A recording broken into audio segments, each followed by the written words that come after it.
Muy bien. Buenas noches. Muchas gracias por la invitación a los residentes organizadores de este evento.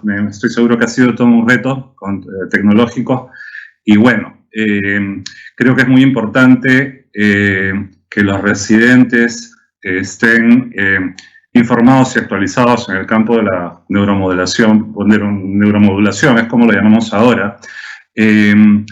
Porque ciertamente, de mi opinión, los psiquiatras jóvenes son más receptivos al cambio paradigmático que implica incorporar técnicas de neuroestimulación en la práctica psiquiátrica. Por lo tanto, creo que es crucial que tengan esas actividades de manera periódica. Voy a sacar, porque parece que no está funcionando bien el tema de la cámara, voy a continuar así. Ya, bueno, estuve 20 y tantos años allá en Estados Unidos, en California, donde me formé como psiquiatra. Y bueno, estuve ejerciendo ahí en la práctica privada y trabajando en la Universidad de Berkeley, etc. Pero hace 9 años, 10 prácticamente, regresé al Perú. He estado mayormente en el Perú todo ese tiempo y traje conmigo ese método de neuroestimulación que se llama estimulación magnética transcranial, luego de haber hecho un poco de investigación en la Universidad de Berkeley. Y bueno, estaba yo convencido de que esta técnica, este método tenía mucho futuro en la psiquiatría, así que decidí venir al Perú por razones familiares, pero también estaba muy entusiasmado con la idea de comenzar este proyecto en Perú, ya que ya se había comenzado en Brasil, Argentina y otros países, ¿no? Y ahora prácticamente está en toda Latinoamérica. Así que procedamos con la presentación. Esta presentación es la misma que hice hace unos meses en Holanda, donde me invitaron para participar en un curso, para ofrecer un curso para los residentes de varios países europeos y también para psiquiatras jóvenes que estaban interesados en embarcarse en el campo de la neuromodulación. Así que las diapositivas están en inglés, pero voy a tratar de ceñirme lo más posible a las diapositivas para que me puedan seguir con facilidad. Básicamente, lo primero que me gustaría mencionar es que, bueno, les decía más temprano que eso de la neuroestimulación en general son varias técnicas, no solo la estimulación magnética transcranial, involucra un cambio paradigmático, ¿no?, en la manera como tratamos los trastornos neuropsiquiátricos. Porque a pesar de que, bueno, la predominancia de la psicofarmacología para tratar las enfermedades psiquiátricas, eso es solo una parte del panorama, digamos, cuando se trata de tratar trastornos psiquiátricos, ya que en los últimos años, ya más de una década, tal vez 2, el electroencefalograma y otras formas sofisticadas de estudios de neuroimágenes como el PET y el NeuroSpect y la resonancia magnética funcional nos ha permitido tener una visión un poco más integral, más completa de cómo funciona el cerebro. En el campo de la neuromodulación nosotros hablamos el lenguaje en términos de lo vemos como circuitopatías. Se ha podido identificar que cada trastorno psiquiátrico tiene un circuito regional que se encuentra disfuncional. Estas son las aplicaciones principales en psiquiatría. Hay otras también, pero estas son en las que más se usa la estimulación magnética transcranial. Hasta ahora la FDA solamente ha aprobado su uso en la depresión refractaria y en el trastorno obsesivo compulsivo. Sin embargo, hay suficiente evidencia para aplicar este método en otras patologías psiquiátricas. Donde más se usa es en adicciones, bueno, aquí OCD, que es TOC, trastorno obsesivo compulsivo, en TDAH y en trastorno de estrés postraumático. También para el tratamiento de la esquizofrenia, más específicamente los síntomas negativos de la esquizofrenia. Pero hay otros que no va a haber tiempo para hablar de todo. Hablaré específicamente sobre la depresión y sobre el TOC, que son las indicaciones aprobadas por la FDA.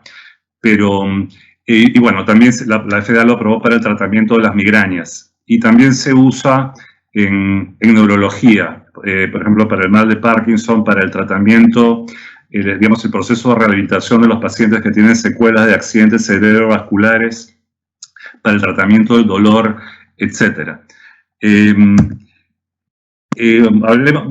Repasemos rápidamente la neurobiología de la depresión. Este es un slide, una foto del año 94, 26 años, ya que bárbaro. El primer estudio de neuroimágenes, esta es una diapositiva de Mark George, él es considerado el padre de la estimulación magnética transcraneal en psiquiatría, es uno de mis maestros en este campo. Dicho sea de paso, lo trajimos al Perú con otros líderes mundiales en el campo de neuroestimulación para una conferencia que hicimos de todo un día en Lima en el año 2017. Y bueno, fue el primer estudio de neuroimágenes que demostró que en el que se pudo comparar, digamos, cómo es un cerebro normal y cómo es un cerebro de una persona deprimida, ¿no? Y hay áreas que están hipofuncionantes en el paciente deprimido, específicamente, mayormente en el área de la corteza prefrontal dorsolateral y otras áreas también relacionadas, que están conectadas con la corteza prefrontal a través de circuitos, ¿no? Entonces, esta es una imagen antigua, como pueden ver, porque bueno, es una clásica por la baja resolución que tiene, pero es interesante recalcar esto porque antes pues se consideraba, había mucho estigma, ¿no?, hacia la depresión, se consideraba que era una debilidad de carácter, un problema moral, no se veía como un trastorno neuropsiquiátrico, menos como una enfermedad cerebral. Entonces esto rompió ese mito, digamos, ¿no? Entonces el trastorno de depresión mayor involucra todas estas zonas en el cerebro: la corteza prefrontal, la corteza cingulada anterior, el cuerpo estriado, el hipotálamo, el tálamo, los centros de neurotransmisores en el tallo cerebral, el hipocampo y la amígdala. En la depresión hay áreas del cerebro que están hipoactivas, ¿ya? Y hay otras zonas del cerebro que están hiperactivas. Entonces, todas las regiones implicadas en el trastorno de depresión, la depresión mayor, están conectadas al tronco cerebral a través de los circuitos monoaminérgicos, ¿no? De esta manera. Y cuando hay una actividad apropiada de los neurotransmisores, la actividad neuronal a través del cerebro funciona de manera normal y no hay patología. Y cuando hay una disfunción, las monoaminas pues está ligada a la depresión. Se ha podido establecer una conexión entre la depresión mayor y esta disfunción. Y también que los circuitos disfuncionales conducen a síntomas específicos. Por ejemplo, aquí pueden ver en la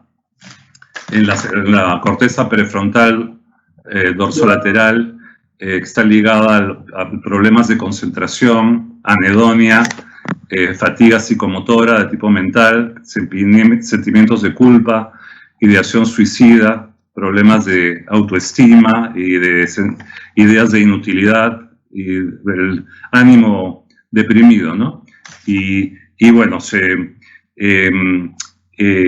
hay otras zonas que están ligadas pues también a la fatiga psicomotora de tipo físico, también a la anedonia, problemas de sueño y de apetito aquí en el tálamo, y bueno, aquí en la amígdala, ideación de culpa, ideación suicida, pensamientos de inutilidad y otra vez el ánimo deprimido. Entonces, hay ciertas áreas en que específicas del cerebro que están ligadas a síntomas específicos. Es más, la manera como está evolucionando este campo indica que hay diferentes áreas del cerebro que se deben estimular o inhibir de acuerdo a la naturaleza de los síntomas. Pero ese es un tema un poco más técnico, más especializado, pero ese es el futuro de la psiquiatría, ¿no? Si bien la estimulación ahora voy a explicar un poquito cómo es la aplicación de la estimulación magnética transcranial, pero en el caso de la depresión, típicamente se ha hecho estimulando la corteza prefrontal dorsolateral, pero como decía, la tendencia es estimular áreas como la corteza dorsomedial, la corteza ventromedial, etcétera, para atacar síntomas específicos. Hablemos como preámbulo del por qué la estimulación magnética transcranial tiene que estar considerada en nuestros esquemas o nuestros algoritmos terapéuticos. Hablemos un poquito de los problemas con los medicamentos antidepresivos. Yo soy farmacólogo, toda mi carrera he recetado fármacos, no soy para nada antifarmacología. Sin embargo, el tratamiento con antidepresivos tiene sus bemoles, pues. Por ejemplo, solamente un tercio de pacientes logra la remisión. Uno de los problemas. Y un metaanálisis reciente que deben haber ustedes, deben estar familiarizados con él, Cipriani y colaboradores, demostró que el tamaño del efecto es de aproximadamente 0.3, nada más. Y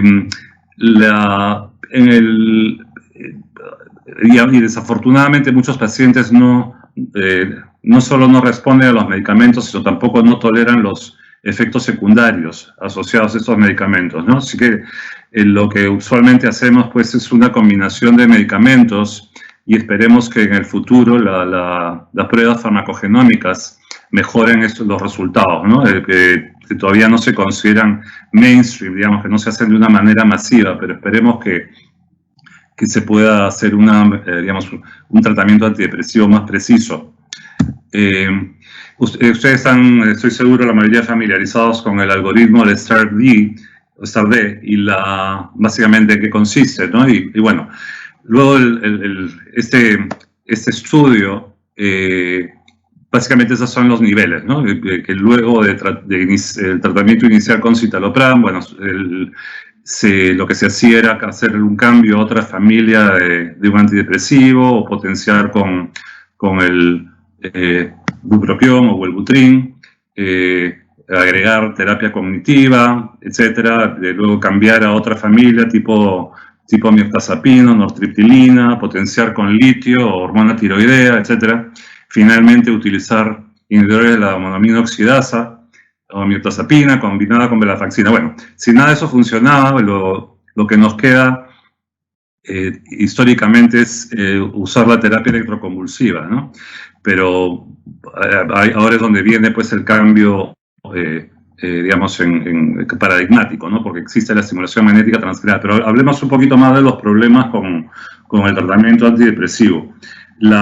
Aquí pueden ver cómo la eficacia del tratamiento antidepresivo va disminuyendo a medida que, digamos, aquí pueden ver en esta primera barra que la posibilidad de obtener remisión va disminuyendo con cada tratamiento.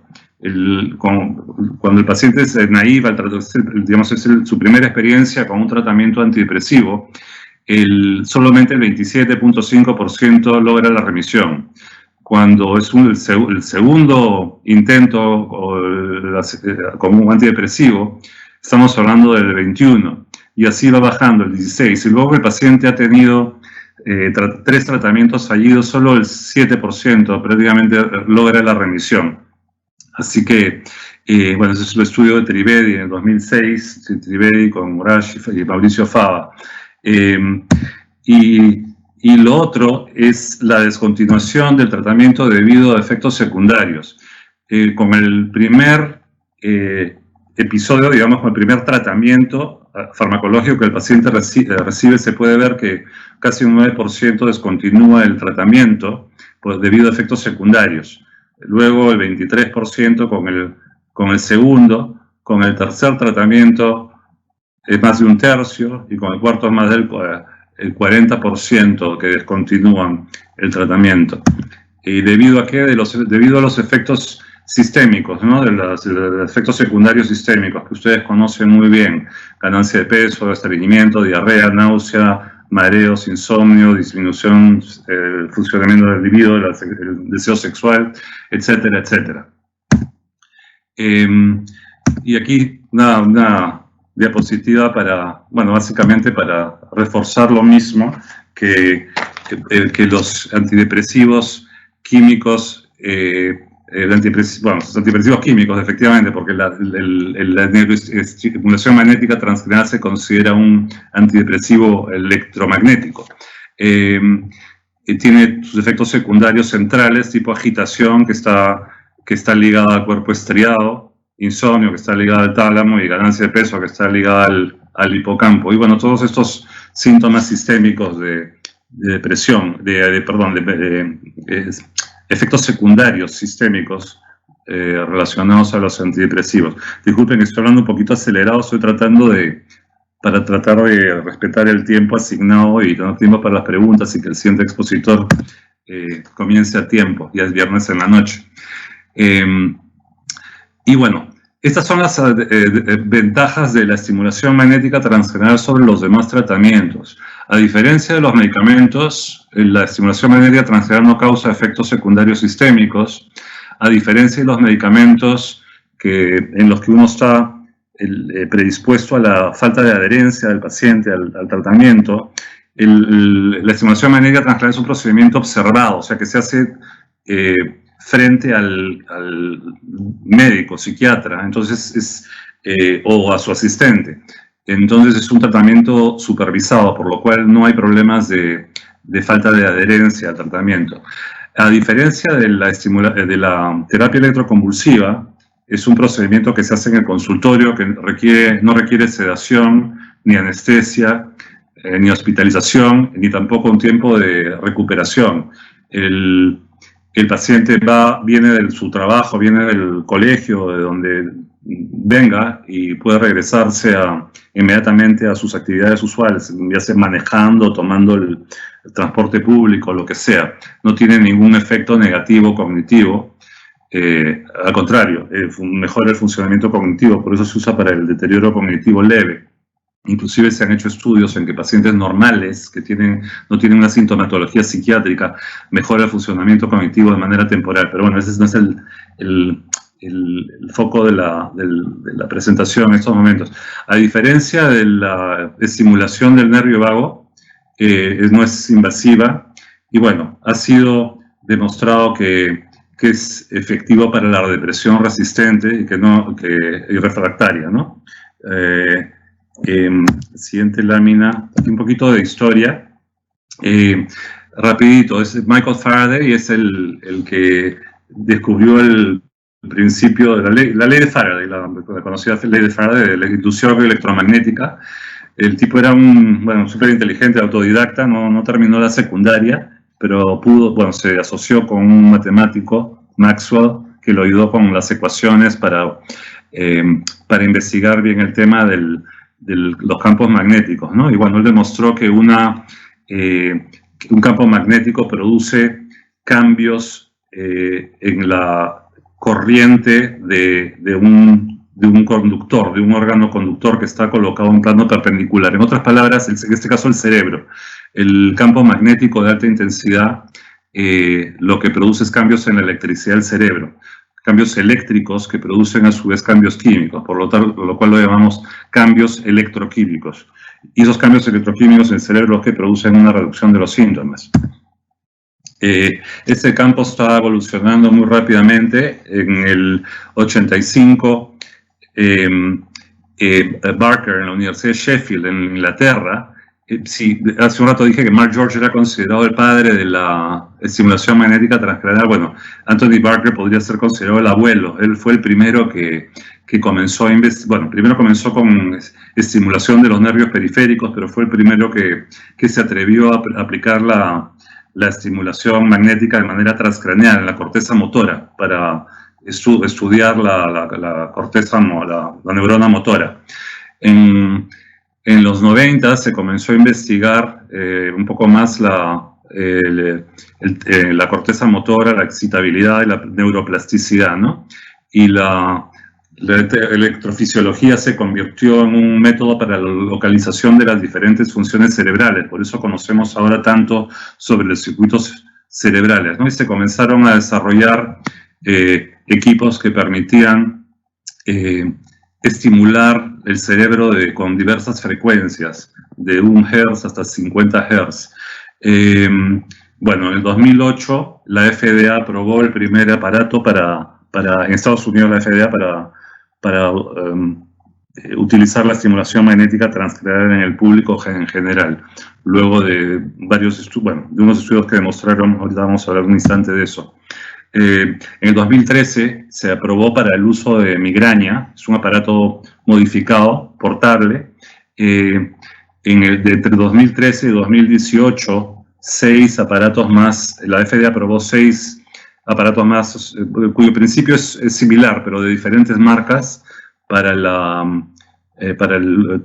aplicación de la estimulación magnética transcranial. A propósito, TMS es por sus siglas en inglés, Transcranial Magnetic Stimulation.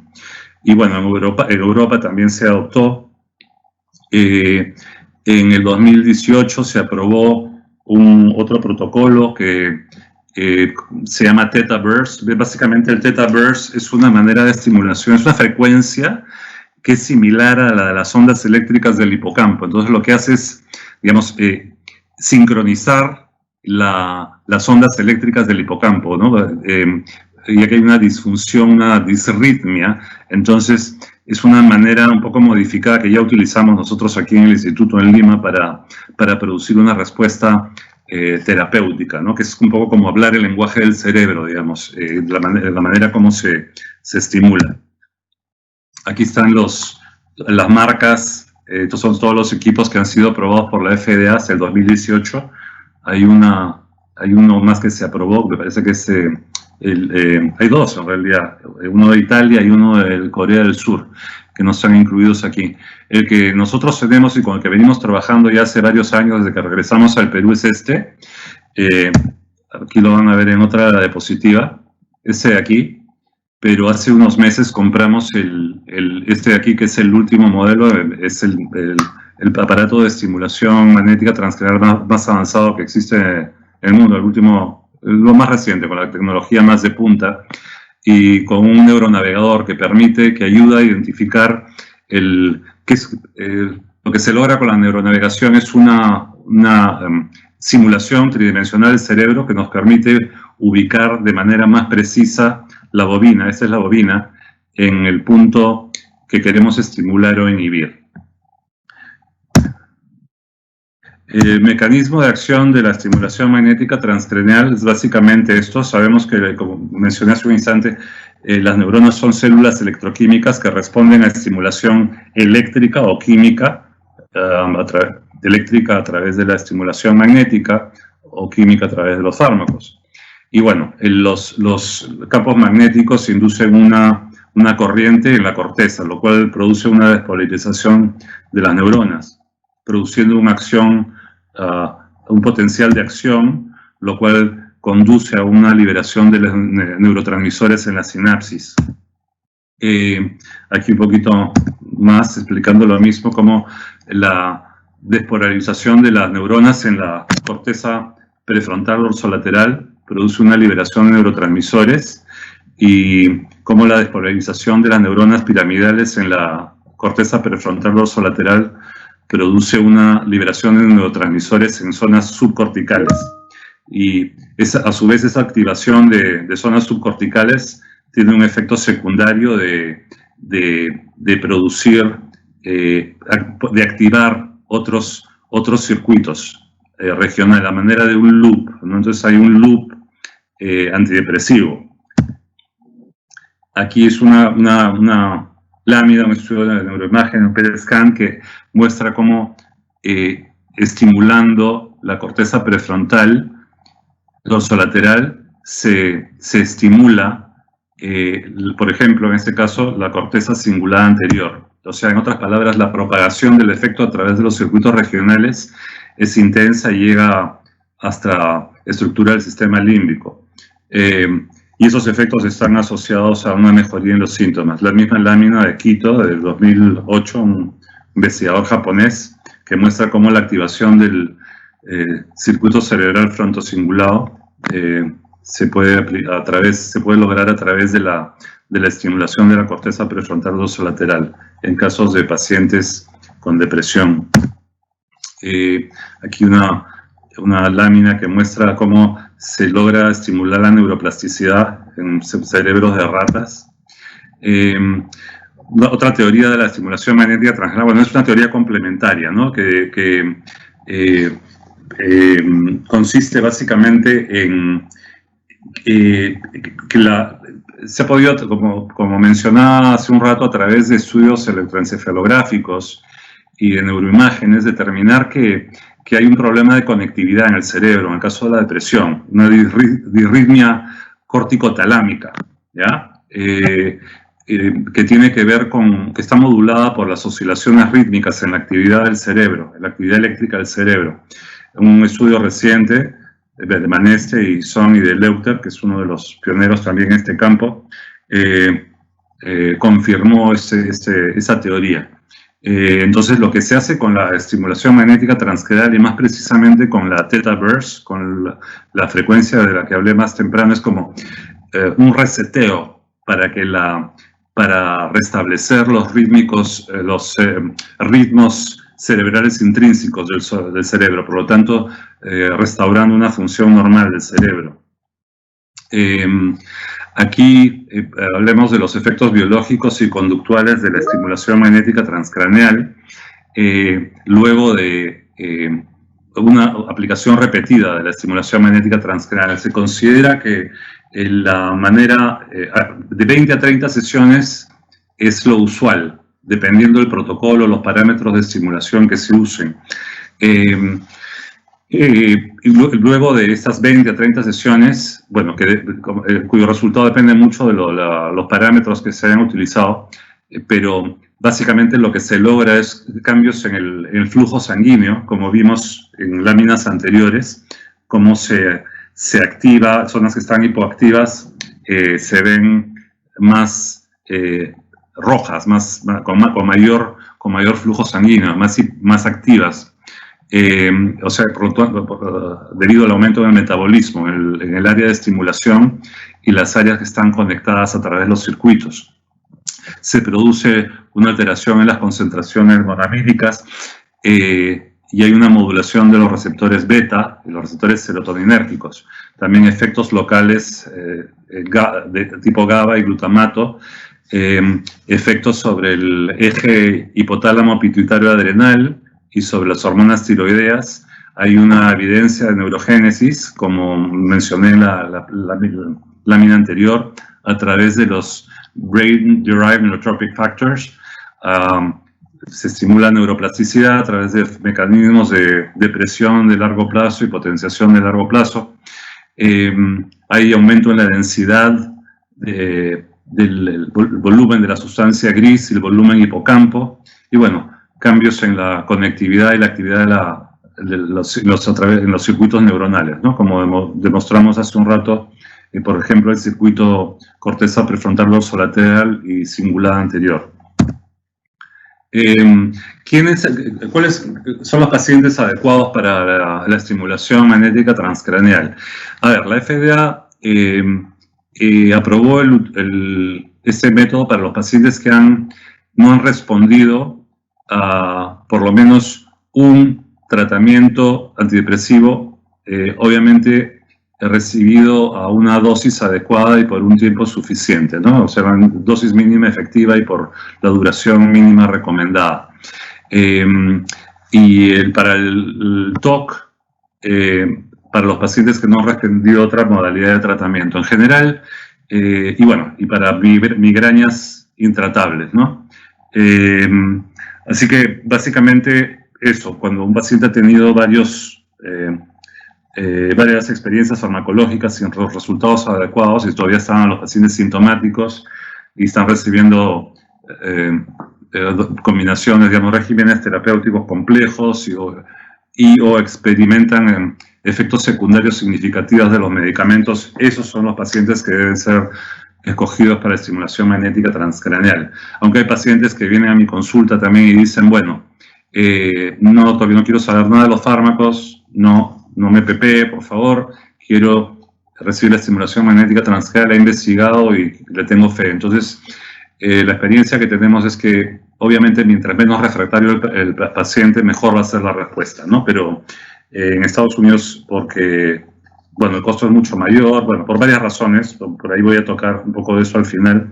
Se utiliza para pacientes que han, bueno, mayormente porque el seguro lo paga. Entonces el seguro establece como condición que el paciente haya recibido tratamientos previos farmacológicos y psicoterapéuticos y no haya respondido, ¿no? El paciente tiene siempre la potestad de pagar eso con su bolsillo en Estados Unidos, pero allá cuesta mínimo 10, 12 mil dólares, 4 veces más de lo que cuesta acá, en Perú. A ver, en el 2010 la Asociación Psiquiátrica Americana, la APA, incluyó en sus guías para el tratamiento de la depresión el uso de la farmacoterapia, digamos que entre las modalidades que deben ser utilizadas está la farmacoterapia, la combinación de medicamentos y psicoterapia y otras terapias somáticas como la terapia electroconvulsiva, la estimulación magnética transcranial, la luminoterapia. En el 2009, la misma recomendación de la World Federation of Societies for Biological Psychiatry, en el 2009 la Asociación Canadiense, y en el 2010 el instituto, digamos un instituto que hace investigación para las compañías de seguros de Estados Unidos para determinar qué tratamientos deben ser pagados, cubiertos por los planes de seguro de Estados Unidos. Por eso que ahora ya lo están pagando.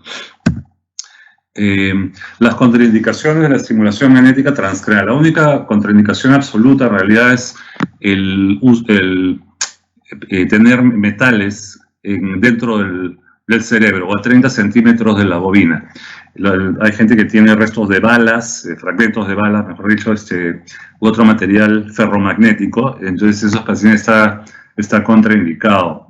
Y contraindicaciones relativas, digamos, hay que usar esto con más cuidado, es para pacientes que tienen implantados electrodos o estimuladores, por ejemplo, la estimulación, pacientes que reciben estimulación cerebral profunda para el Parkinson. Deben haber escuchado muchos de ustedes que para el TOC refractario existe la estimulación cerebral profunda, que consiste en implantar electrodos cerca de los ganglios basales, implantes cocleares, stents intracraneales. Bueno, esto de los fragmentos metálicos está aquí arriba, en contraindicación absoluta en realidad, y estimuladores del nervio vago. Ahora, la pregunta, ¿estimulación magnética transcranial o terapia electroconvulsiva? Hasta ahora veo yo que muchos psiquiatras, un poco mayores tal vez no tan actualizados, cuando los pacientes no responden a sus tratamientos farmacológicos, los derivan para terapia electroconvulsiva. Cuando el algoritmo recomendado por la Asociación Psiquiátrica Americana, Europea, etcétera, establece que antes de llegar a la terapia electroconvulsiva se debe aplicar la estimulación magnética transcraneal. Sin embargo, la estimulación magnética transcranial no es un reemplazo para la TEC, pero es significativamente menos invasiva y debe ser utilizada antes que la terapia electroconvulsiva. La terapia electroconvulsiva todavía se considera mejor para pacientes con síntomas psicóticos, con ideación suicida aguda o pacientes catatónicos. Pero para todos los demás pacientes debe ser utilizada antes de la terapia electroconvulsiva. Es interesante que algunos pacientes que no responden al electroshock responden a la estimulación magnética transcranial y viceversa. Lamentablemente no se han podido hacer estudios head-to-head comparativos entre la TEC y la estimulación magnética transcranial porque es difícil crear un estudio en el que haya terapia de simulación, pues de doble ciego, ¿no? Entonces, básicamente no hay, pero eso es lo que sabemos por los estudios que se han publicado hasta la actualidad. Y también se sabe que la tasa de recaídas a pacientes que han recibido terapia electroconvulsiva es mucho más alta que la tasa de recaídas con pacientes que han recibido estimulación magnética transcranial. En otras palabras, luego de terminar la terapia electroconvulsiva, si no hay un soporte farmacológico y psicoterapéutico inmediato, los pacientes tienden a recaer mucho más rápido que con la estimulación magnética transcranial. ¿Qué ¿Qué se espera del tratamiento? Cuando un paciente viene, el paciente está completamente despierto y alerta, no hay anestesia ni sedación, como se dijo, no hay efectos negativos cognitivos, el paciente puede regresar a sus actividades usuales. Algunos pacientes pueden experimentar un leve dolor de cabeza, un dolor menor en la zona de aplicación, que ese dolor desaparece luego de unos días, porque interesantemente una de las cosas que se ha observado es que la estimulación magnética transcranial produce una liberación de opioides endógenos, por lo tanto produce analgesia, por eso también se usa para el dolor. Entonces, ahí se produce una zona de analgesia en la zona de aplicación, por lo tanto después de 2 o 3 sesiones los pacientes no experimentan, digamos, el dolor se convierte en una pequeña molestia durante la estimulación. Bueno, lo mismo, efectos secundarios de la estimulación magnética transcraneal sin efectos sistémicos. Hay pacientes muy pocos, menos del 5%, que refiere insomnio luego de las primeras sesiones o un aumento en los niveles de ansiedad. Pero lo que observamos en la abrumadora mayoría de los pacientes que tienen un impacto sorprendente, no más que sorprendente, impresionante sobre el sueño. Hay pacientes que me han dicho, doctor, después de una o dos sesiones me han dicho, doctor, hace 5 años, 10 años que no dormía tan bien.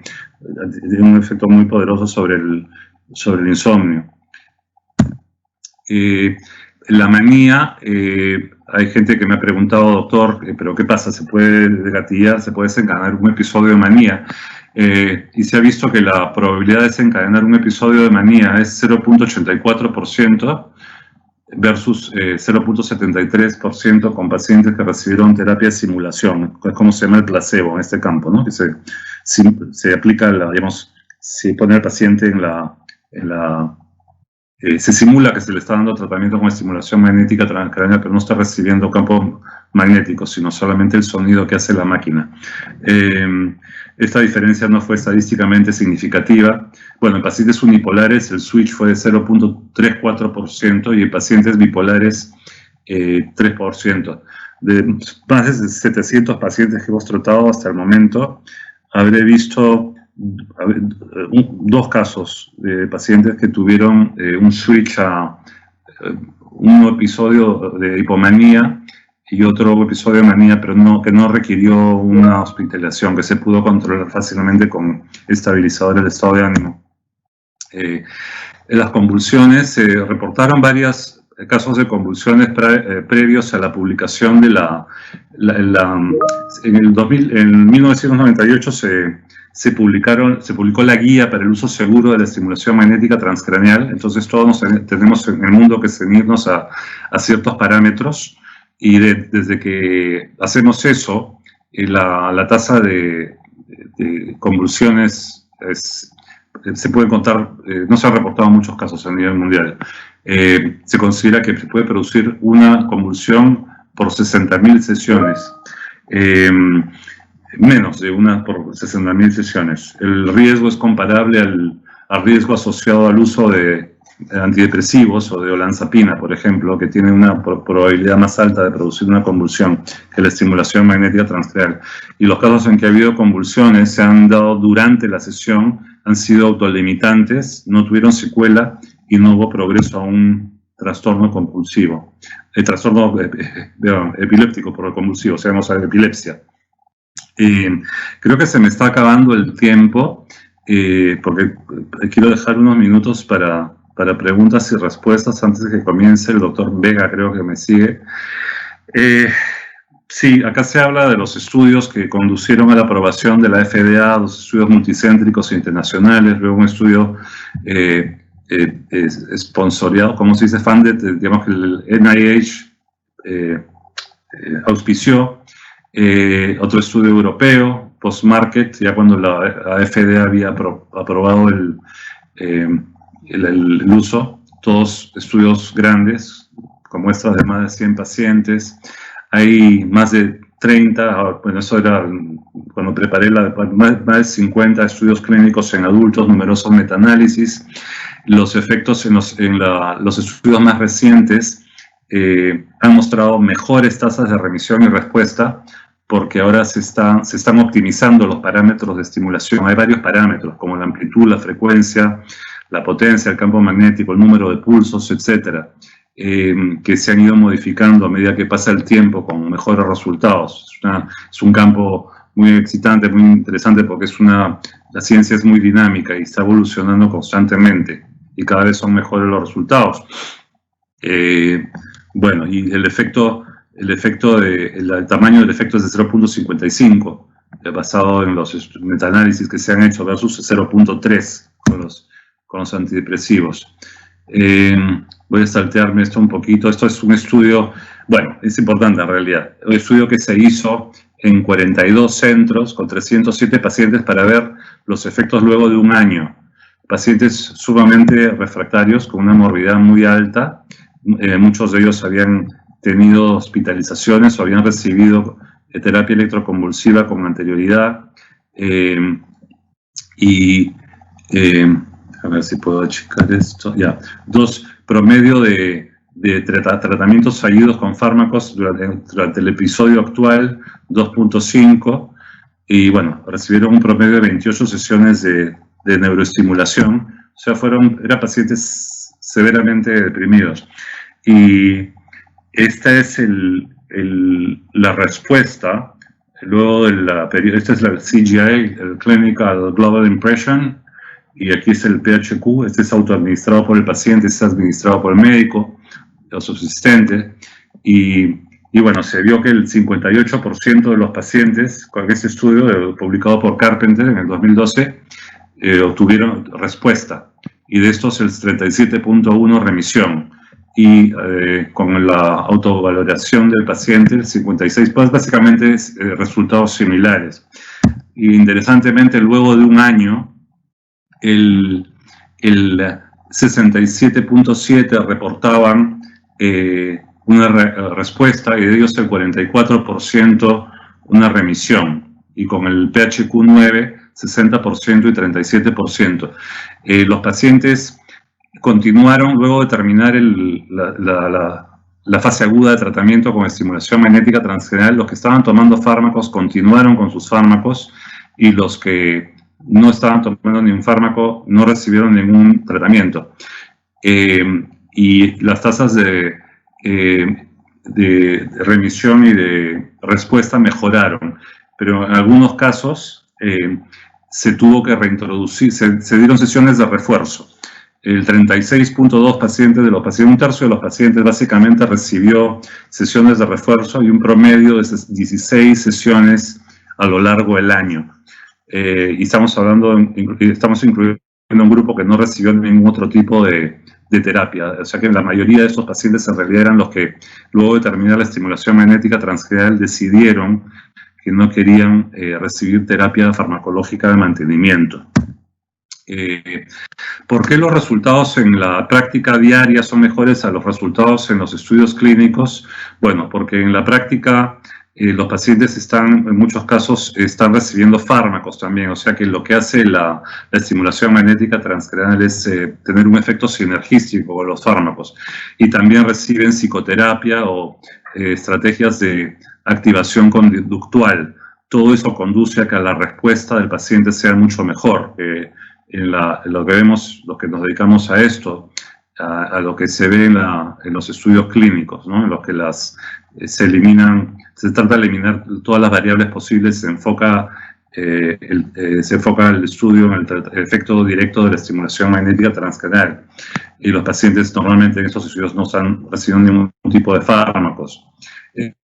Y bueno, por el hecho de que están más involucrados en actividades de vida diaria, ¿no? Un paciente que viene a la consulta para recibir estimulación magnética transcranial está en un programa intensivo, son sesiones diarias de lunes a viernes, y siempre están interactuando con el personal del centro, tienen interacciones positivas con otros humanos, y desarrollan ciertas rutinas, porque venir hasta el consultorio y recibir estas sesiones diarias no es fácil, requiere un esfuerzo, requiere que el paciente rompa un poco su marasmo, su rutina, y todo eso tiene un efecto terapéutico positivo. Bueno, hasta ahora no hay, sin embargo, un consenso internacional sobre la mejor manera de ofrecer sesiones de mantenimiento. En lo que a mí respecta, yo trato de que el paciente pueda ser mantenido con una dosis mínima de fármacos. O sea, la idea es minimizar el número y la dosis de los fármacos. En la mayoría de los casos refractarios no se puede descontinuar los fármacos.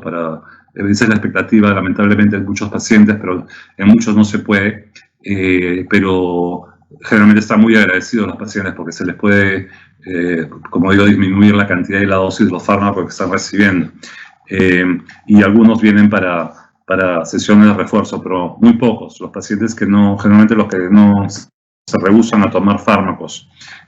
Siempre incentivamos el uso de la psicoterapia. Yo le llamo un seguro contra recaídas. Está bien estudiado que los pacientes que se involucran en un proceso de psicoterapia tienen una menor tasa de recaídas en pacientes que recibieron una estimulación magnética transcraneal. Lo que es interesante con la estimulación magnética es que los pacientes que respondieron alguna vez a la estimulación magnética transcraneal, cuando se reintroduce, cuando necesitan recibir sesiones de refuerzo después de unos meses o un par de años, o lo que sea, vuelven a responder, a diferencia de con los fármacos, que lo que vemos muchas veces es que el paciente respondió a la fluoxetina en el episodio anterior y luego el siguiente episodio se le trata de dar la fluoxetina y no responden. Lo opuesto es lo que se ha visto. Una vez que un paciente responde, se considera que siempre va a responder o casi siempre va a responder. Vamos a ver. Bueno, creo que ya no va a dar el tiempo para hablar del trastorno obsesivo compulsivo, pero básicamente es fascinante todos los mecanismos que se han involucrado, todos los circuitos que se han demostrado están involucrados en los pacientes con TOC.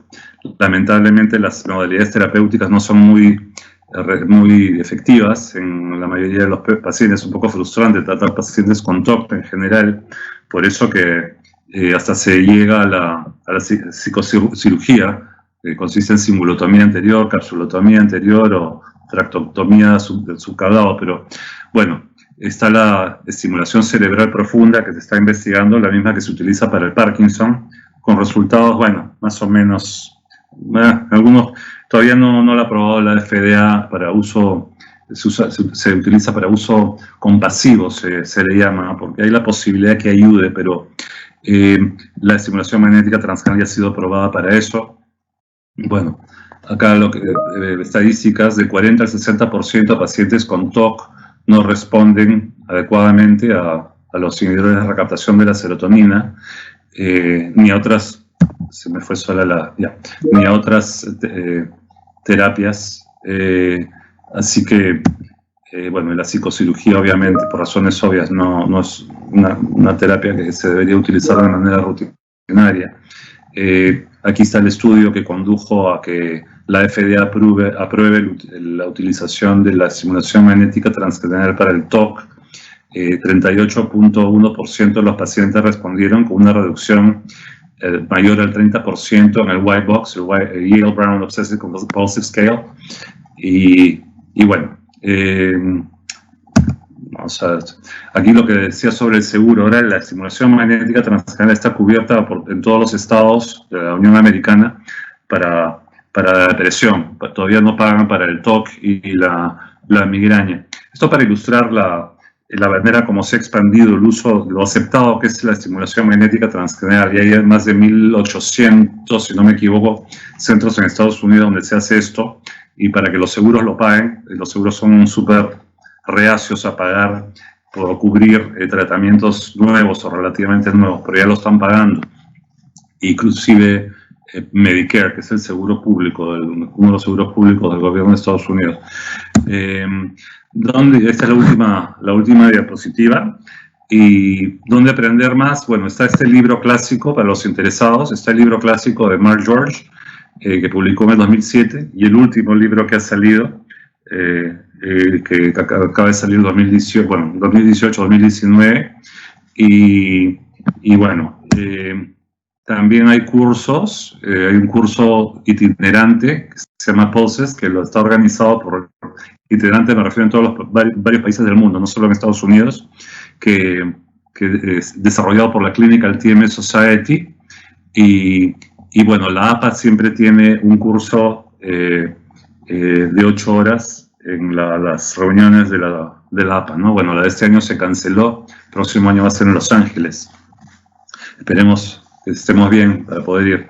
Y cursos a nivel universitario, el de la American University of South Carolina, del doctor Mark George, ese de Álvaro Pascual Leone, un neurólogo valenciano de español en Harvard, que también da un curso muy bueno, y el de Duke, en la Universidad de Duke. Y por supuesto en el instituto nosotros ya hemos tenido varios residentes que han rotado por un mes, que han aprendido muchísimo, creo que han tenido una experiencia bien satisfactoria, así que los residentes interesados pueden contactarme para discutir la posibilidad de una rotación por el centro. Ok, eso es todo, muchas gracias.